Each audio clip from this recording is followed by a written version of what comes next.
constitucional, que también es importante sobre todo para entender qué salidas hay a la mano a la crisis política que tenemos en la actualidad. Y esta es una realidad. Lo comentábamos hace un momento con la congresista Lourdes Alcorta. Se necesitan pues 87 votos para una eventual vacancia del presidente de la República. Sin embargo, hay ya algunos proyectos que se han presentado desde Avanza País y desde Renovación Popular tratando de bajar el número de votos, tratando de incluir más causales a la suspensión del presidente de la República. Para analizar esos temas estamos ya con Alejandro Rospigliosi, abogado constitucionalista. Doctor Rospigliosi, ¿cómo está? Muy buenas noches. Buenas noches. Doctor, a ver, en principio, partamos de lo general, ¿no? Las posibles salidas. Tenemos a la vacancia presidencial. Sabemos que para vacar a un presidente de la República se necesitan 87 votos que, según admiten los mismos congresistas, no se tendrían en este momento. La bancada de Avanza País acaba de presentar un proyecto de ley para reducir justamente el número de votos de 87, me parece que a 78, correcto, si no me equivoco. Sí. Ya, ¿esto es posible? ¿Cuál es el canal? ¿Se necesita mayoría simple, mayoría calificada? Bueno, es un proyecto de ley muy interesante y lo hemos analizado y me parece un trabajo prolijo, ¿no? Hay que decir que la constitución política de cada país es la norma más importante, que configura y construye el Estado de Derecho. Y esa constitución tiene que tener una válvula de escape para situaciones como la que vivimos actualmente. Sí. No es una novedad la pérdida del cargo o vacancia presidencial. La tenemos en la historia constitucional desde 1839.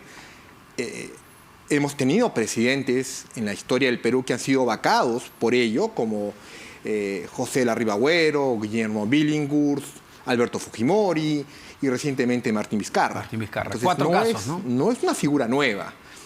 Y sí, la valla es muy alta actualmente, de 130 parlamentarios. La valla de 87, 2/3, es muy alta.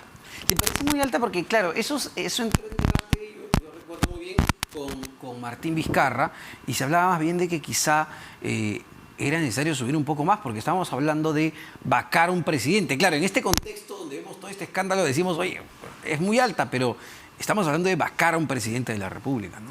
Sí, y la causal de incapacidad moral permanente, que como está tipificada, es una válvula de escape muy importante. De manera a veces ligera, dicen, no, basta con el número de votos y no interesa la razonabilidad ni la proporcionalidad, y eso es falso. En un Estado de Derecho no se puede jugar a los dados de manera irresponsable, que solamente por los votos se va. No, es una figura que debe usarse de manera excepcional. Es cierto, en el Perú se ha usado últimamente porque se requería esa válvula de escape. El proyecto de ley que tú mencionas es interesante porque propone bajar esa valla a 78. Y creo que sí es viable desde un criterio de razonabilidad. Y doctor, el bajarlo a 78, pero ¿cuál es el procedimiento? El procedimiento no simplemente sería, se ha presentado ya el proyecto de ley al Congreso de la República, se va a debatir en la Comisión de Constitución y Reglamento, supongo que será en la nueva comisión que será integrada a partir de la segunda quincena de agosto, con una nueva mesa directiva, y de prosperar el dictamen irá al Pleno y el Pleno aprobaría esta modificación al reglamento del Congreso y estaría vigente. Pero para aprobarlo se necesita una mayoría simple. Para aprobar esta modificación ¿Al reglamento? Al reglamento una mayoría simple. ¿No tendría que ir por una reforma constitucional? No, porque eso está establecido solamente en el reglamento del Congreso y no en la Constitución.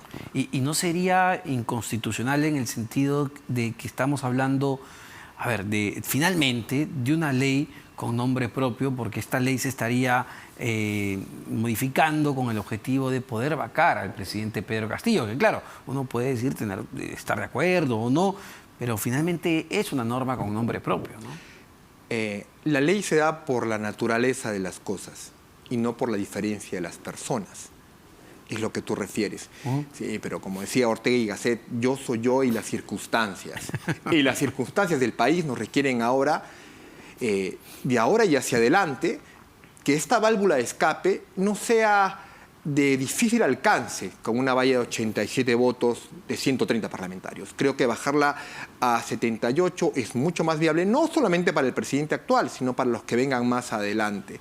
Así que yo creo que la naturaleza de las cosas nos puede dar la respuesta de que sí es razonable y proporcional esa modificación al reglamento del Congreso. ¿Y por qué esa cifra de 78? A ver, hago una pregunta que cualquiera sería. ¿Es porque tiene los 78 votos o es por un tema de proporciones? Un tema de proporciones. Hace 20 años atrás, el Tribunal Constitucional estableció una serie de razonamientos ante los vacíos que había en el reglamento del Congreso, sobre suspender al presidente en las causales de la Constitución, sobre vacar al presidente. Y de ese razonamiento es que se previó posteriormente en el reglamento del Congreso esa valla tan alta de 87 votos. Pero es un razonamiento de 20 años atrás.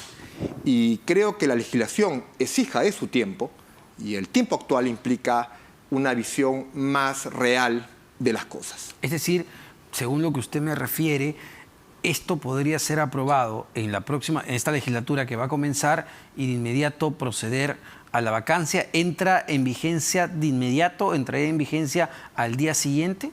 Sí, porque es una norma procedimental, así es. De ser aprobado en la Comisión de Constitución y posteriormente en el Pleno del Congreso, entraría vigente al día siguiente de su publicación en el Diario Oficial del Peruano. Ahora, y la otra norma, el otro proyecto que ha sido presentado esta vez por Renovación Popular, que lo que busca, entiendo, es la suspensión o agregarle, para ser más exactos, agregarle un nuevo ítem, una nueva causal a la suspensión del presidente de la República. Digamos, ¿esto también es viable en términos constitucionales, doctor? Me apena que ese proyecto de ley sí es inviable. ¿Por qué? Y parte, bueno, son escasas 4 páginas en las cuales, y lamento decirlo, pero como profesor de Derecho Constitucional, hablan de que el señor Vizcarra fue suspendido del cargo y fue vacado. Entonces, partiendo de allí, creo que hay un error. Un razonamiento que parte con error, ¿no? Es decir, eso sí no se puede modificar. No es viable, lamentablemente. Porque me parece, y estaba revisando para esa entrevista de la Constitución, que las causales de suspensión sí están muy bien detalladas en la Carta Magna. Entonces, para eso sí necesitarías una reforma constitucional. Totalmente cierto lo que refieres. Así que es un proyecto de ley que no es viable, ¿no? Cosa que es diferente haciendo las comparaciones con lo que mencionábamos, porque claro, cuando proponen de reducir la valla a 78 votos, la Constitución no establece el número de votos que se necesitan para vacar al presidente. Esto está, entiendo, solo en el reglamento del Congreso, que tiene carácter de ley. Y por eso el proyecto de ley que estamos comentando ahora es viable y es necesario, además. Estamos en un entrampamiento realmente, y es la Constitución y el Congreso el que debe llevarnos a una salida de ello. Y también es importante señalar que no debemos judicializar la política ni politizar la justicia. Sí. Estoy de acuerdo con los miles de jóvenes universitarios que ven tu programa y que están en contra de quitarle facultades a la SUNEDU. Esta metáfora que el accidente de Repsol que hemos visto hace poco, dañando el medio ambiente. Imagínese usted que los representantes de Repsol formen parte de la OEFA o del Ministerio de Ambiente. Por favor, sería un despropósito.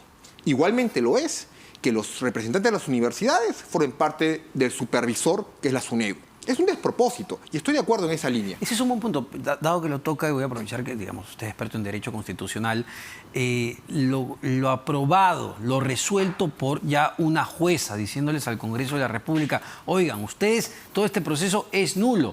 Y el Congreso de la República, la respuesta ha sido publicar la ley en el peruano. Pero ahí viene el razonamiento. Hay que respetar la institucionalidad en un Estado de Derecho. Coincido en que hay que fortalecer la SUNEDU y no estafar al estudiante cuando quiere estudiar. Pero las formas son las formas. Es el Tribunal Constitucional el que, haciendo control concentrado, puede expectorar el sistema jurídico una ley como la que estamos comentando ahora. Ya. Pero no es cualquiera de los 10.000 jueces del país el que puede tomarse ese derecho. La jueza que ha dicho lo que ha dicho ha usurpado las funciones del Tribunal Constitucional. Y yo creo que el Tribunal Constitucional no debería estar en silencio y expresarse de por qué permite que una jueza usurpe sus funciones. Ya, ¿y qué va a pasar? A ver, en términos constitucionales lo que ha sucedido es interesante, porque ¿qué va a pasar ahora? Es la pregunta. Una jueza dice, oye, esto está mal, anula el proceso e incluso en su resolución remite a sentencias del Tribunal Constitucional. Y el Congreso de la República dice, oye, yo soy un organismo autónomo, así que no me importa, y publico la ley. Y la SUNEDU, finalmente el presidente de SUNEDU, ¿qué va a hacer? Que es la parte ejecutiva. En un Estado de Derecho tenemos el sistema de pesos y contrapesos. Check and balance of the power. Y el profesor alemán Karl Lowenstein lo enseñó hace muchos años atrás. Si hay una ley del Congreso de la República que no nos gusta, a mí no me gusta, es el Tribunal Constitucional el que le va, luego de recibir una demanda de inconstitucionalidad, más de 5.000 estudiantes pueden presentar la demanda o cualquier otra entidad facultada para ello, y el tribunal evaluará, y yo coincido en que la declararé inconstitucional, pero que sea el Tribunal Constitucional, no cualquiera de los 10.000 jueces que hay en el país. No puede ser el Por Poder favor, Judicial. mire este antecedente que sentaríamos. Más adelante, cualquier gremio, cualquier stakeholders que esté en contra de una norma, pues, ¿el Congreso para qué sirve? ¿Que presente su demanda de amparo y se paralizará? O sea, ¿a dónde estamos llegando? Contigo conversábamos meses atrás cuando se paralizaban las elecciones de los magistrados del Tribunal Constitucional. A eso me iba a de la referir, Defensoría del exacto. Pueblo. Pasó con la Defensoría, Pues bueno, pasó con el en unos TC. meses más se va a elegir al nuevo presidente de la Corte Suprema por la sala plena, a los presidentes de las Cortes Superiores. Y vamos, cualquiera meterá una demanda de amparo pidiendo estándares de transparencia según su saber y entender y su imaginación. Y que un juez va a paralizar la elección del nuevo presidente de la Corte Suprema porque no le gustan los candidatos o la elección de los miembros del Banco Central de Reserva. ¿A dónde estamos llegando con esto? Yo creo que es politizar la justicia. Ahora, pero, a ver, dado que ya existe esa sentencia de la jueza, esa resolución judicial, si no la acata el Parlamento o si no la acata la SUNEDU, no sé, ¿cuál de los dos puede terminar siendo acusado, demandado? Cuando olvidamos la historia, podemos cometer el grave error de volver a repetirla con los errores del pasado. En el 2004, tú como buen economista recordarás que hubo una reforma constitucional de don Javier Neves Mujica, ministro de Trabajo de aquel entonces, en el gobierno del señor Toledo, para reformar el sistema pensionario y eliminar la cédula viva. Y se presenta el proyecto de reforma constitucional y la Asociación de Jubilados del Perú presenta una demanda de amparo, como el caso SUNEDU, para que el Congreso no pueda debatir ni aprobar una reforma al sistema pensionario y según ellos ponían sentencias del Tribunal Constitucional del pasado. La jueza paralizó, dijo al Congreso que no puede debatir ni aprobar la reforma al sistema pensionario. Fue un caos al día siguiente en los titulares de los diarios. El procurador del Congreso denunció a esta jueza, la sala dejó sin efecto esa sentencia de Marras. ¿Y qué estableció como antecedente? Si hay una ley que no le gusta a algunos de los stakeholders de los ciudadanos en un Estado de Derecho, que sea el Tribunal Constitucional el que la deje sin efecto, pero no un juez. Cortito, solamente para ya cerrar el punto. Entonces, la SUNEDU tiene que cumplir con la ley publicada en el Congreso. La SUNEDU tiene que cumplir lo que hace la ley, pero sí, yo invocaría a los jóvenes que cumplan, que junten las firmas respectivas y presenten la demanda de inconstitucionalidad, o a los colegios profesionales que presenten la demanda de inconstitucionalidad. Me parece que está corriendo ya en buena hora. Ese es el camino. Y el Tribunal Constitucional, en un debido proceso, notificará al Congreso y creo que el Tribunal Constitucional le dará la razón a los jóvenes. Doctor Rospigliosi, solo para cerrar y finalmente, ¿hay una salida constitucional entonces a la crisis política con el presidente Pedro Castillo? Sí lo hay. Este proyecto de ley que está en el Congreso de la República abre una luz al final del túnel y esperemos que ese sea la vía. Muchísimas gracias. El constitucionalista, el doctor Alejandro